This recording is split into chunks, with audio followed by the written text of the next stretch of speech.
Welcome to Tales from the Caveside, where Lillian and Chris, we bought a cave house and finca on the outskirts of a small Spanish town. Follow us as we learn to renovate and create a home that we will be proud of. Hi guys, welcome to another video. Hope you enjoyed the video when I went around the quarry. It was a bit weird recording it with all the other people being there, but I did my best and I hope you enjoyed it. Yes, I enjoyed the footage that you took because it was very interesting. It is very, very interesting to see from up close like that. So what I'm doing here now today is I am actually picking olives. And if you look, I've got different colours. Now I usually wait to pick my olives until they are this colour. But I have discovered through online and a couple of YouTube videos that apparently at home I can process green ones for us to eat at home. I used to think they had to go to a factory and they were processed with some, what was it, chemical or other? Lye. But apparently you can just do it with water. Yes. And time. Yeah, well, lye is caustic soda based. Yeah. So I'm going to get these picked and we'll give it a go. What I'm going to be doing next is replacing the extractor fan in our bathroom upstairs. Got exactly the same one as previously. You can hear the motor spinning, but the blade isn't turning anymore. They don't last forever. Surprisingly, this one hasn't lasted as long as I expected it would do in hours past, if you know what I mean. Not in age, because it's been up there quite a while. So obviously it was no longer covered warranty, so I'm going to get that done. Unfortunately, can't film in there. One, there isn't that much room, and two, the flicker of the lights, we've done everything we can to mitigate the light flicker by changing frames per second and all the other complicated things. It's the camera still, you just get bands and flickering. And I don't know if it would affect people who are like, you know, flumy, but whatever, it is sensitive, but it hurts my eyes when I'm looking at it, so that's it. So you have to trust that I'm going to get it done. And Lillian is going to carry on with doing her olives. So as I said, I wasn't aware that you could process green olives at home for eating. We have watched various YouTube videos and came across one when Chris was watching a channel called Carnes y Fuegos. He's a restaurateur down south in Andalusia, way on. Shout out to Miguel, hola. And he picked olives from his dad's olivera and then processed them at his mum's house. And apparently you can process green olives for eating at home and easily. So, having picked some of these olives as I have outside, there's a mixture of green and some of these have started to turn. But I've got green in here as well. These I'm processing for eating. So what apparently I have to do is break the skin. They just bopped them with something to break them, left the stones in, but broke the skin. You then fill it with water and change the water every 2 days until they're not acidy, unedible anymore. And then you can store them however you want with herbs, spices, olive oil. Good to go. The other ones that he did were green olives, but for storing for long-term storage, so for use in the new year, for example. We are now in the middle of October, and what they did in this case was didn't break the skins on the olives and stored them in a brine, and I'll show you that in a minute. So for starters now, I'm going to break the skins on this and take them out, break the skins, put them back, show you what we got. I've decided to do it like I saw on the videos.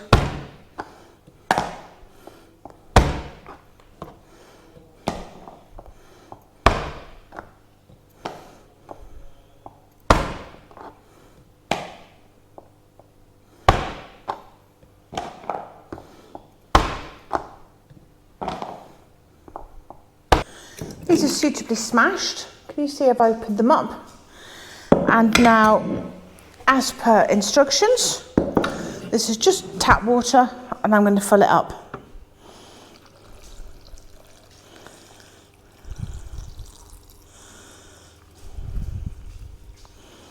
And then they say change that water every 2 to 3 days and it will remove the not niceness and you'll have edible olives. These ones then, I want to store these long term. I've got lots of olives that I actually don't need to rather, but I thought it was fun. So I need to measure how much water I need in here. So I'm going to add the water. So I know how much brine to make. Okay. I've got a bit of water in here, which I'm just going to dump, and I'll come right back. Hi, I'm back. Did you miss me? Okay. That's how much brine I need to make. So I'm going to pour this back into this empty jar. Leave the olives in my big jar.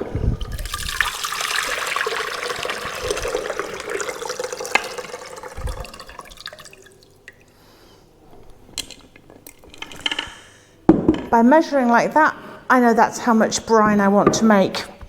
As I said, that's how much brine I need to make. And I never know how much salt to add to water to brine. Some recipes say 100 grams per litre, some say 80, etc, etc. No idea. But again, shout out to Miguel at Carnes y Fuegos. His mum showed us a surefire, old-fashioned way of finding out if your brine is briny enough. So you add salt and you mixy for it to dissolve. And then what you do is you take an unboiled egg, a fresh egg, and you put it in the water, and if it floats, it's briny enough. If it doesn't float, it isn't.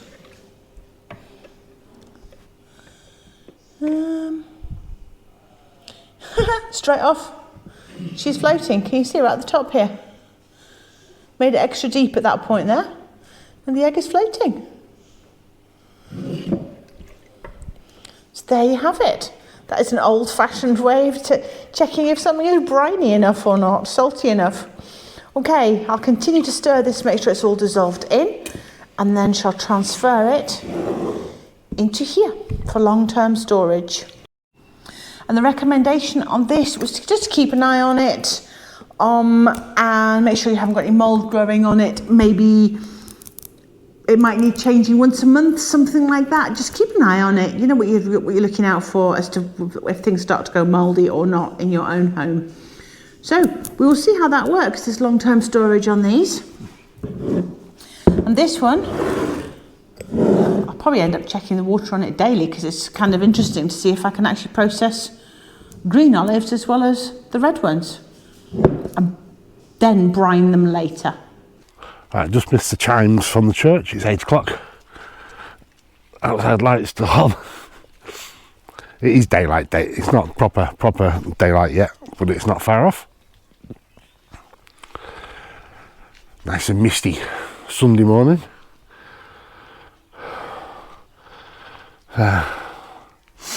Over there, obviously, if you've seen on the videos previously, it's Fortuna.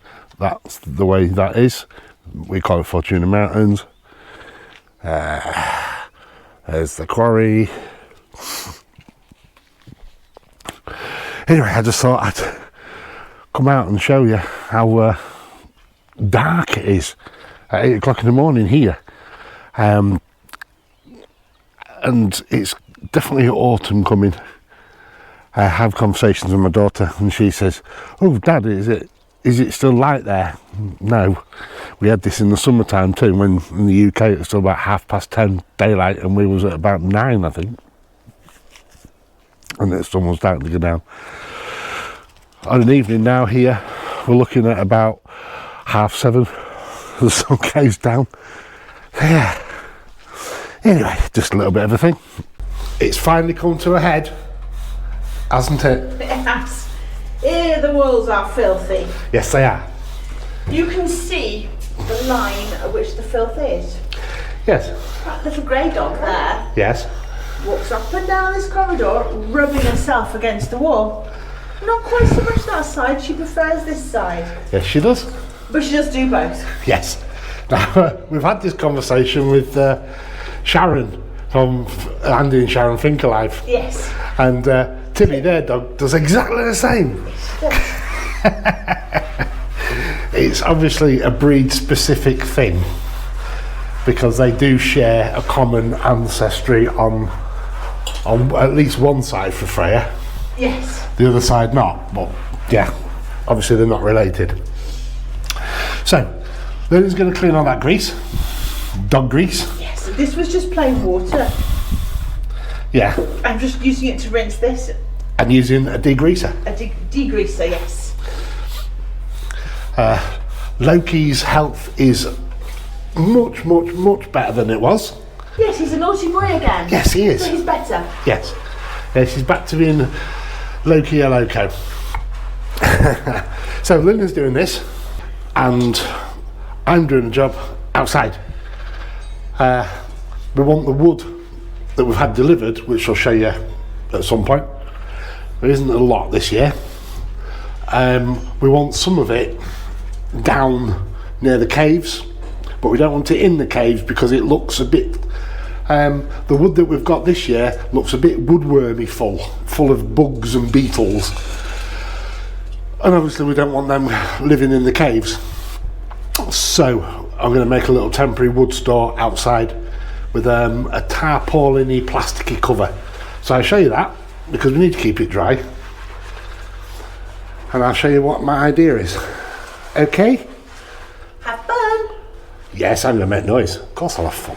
So my plan for out here is, this does get wet when it rains, but not that much. We're going to stack the wood here. Then it's A, usable for the caves, and B, usable for the house. I'll show you the tarpaulin, but what I'm going to intend to do is just drill some holes in the wall, and then that'll be where the tarpaulin goes. Now, it wasn't expensive, and so obviously the quality is not going to be fantastic, but if we can get a year or two out of it, it'll be perfect. And the other thing is, I was going to put wood up on the wall and then build on it, but then we'll actually do the rest of the year. At least with this way, all it'll leave is a few roll plugs in the wall, ready for use another time. So this is a tarpaulin. It's got various eyelets around. I'll drill 3 holes in here. Now, the previous years, we've stored the wood under here, but Lillian's bike is there now. So that's that. Take it that, whatever. Posh word, can't think about it, my brain's gone to sleep. So I'm going to get on with this instead. And hopefully I won't mess it up. Option. That was the word, option. So what I've done is I've marked the wall for 1 screw.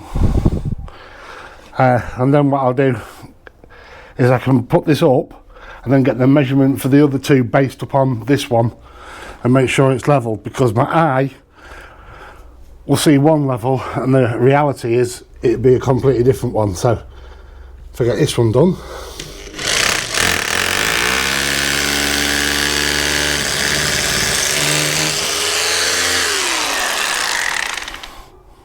oh, I hit a red bit of softy rock.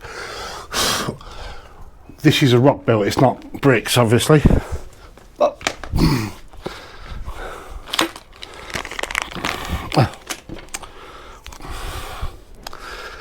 Right, there we go. So literally once it's finished with and taken away, this is all I'll be left with. Now make sure that works.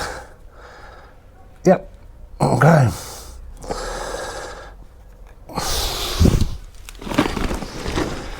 So it's got eyelets in here. I don't know if you can see, it's white and white. And they're using this kind without hooks on. And I've done it for like this, for this reason, without using hooks, because over time the hooks could dig in and rip this. So that was my theory. I explained it to Lillian, and unfortunately she didn't quite get what I said, and she just sort of like went, look, you know what you're doing, show me later.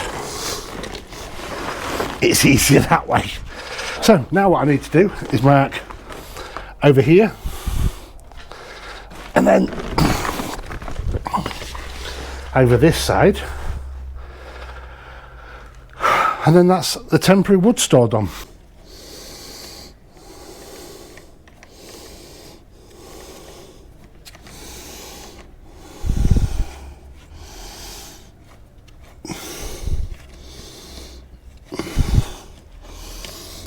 There it is, done. These eyelets aren't in exactly the right place. But there again, it's not meant to be doubled over. Not exactly exact. Don't know. Might come up with a solution. Might just deal with it. But next, all I want to do now is put this piece of wood batten in here. Literally, just to weigh it down. So I'll stick this in. And again, it's going to be free floating because I don't want to make unnecessary holes in this in case you find another use for it another time.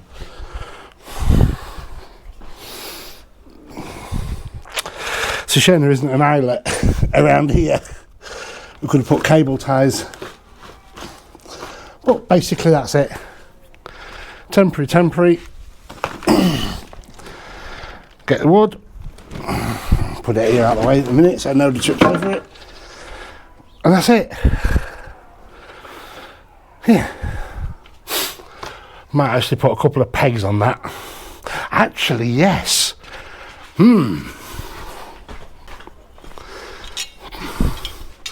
Got these.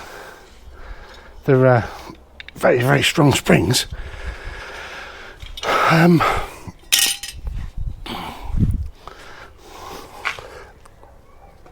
There we go. Works. But more, I can put them down this bottom bit so the wood don't fall out.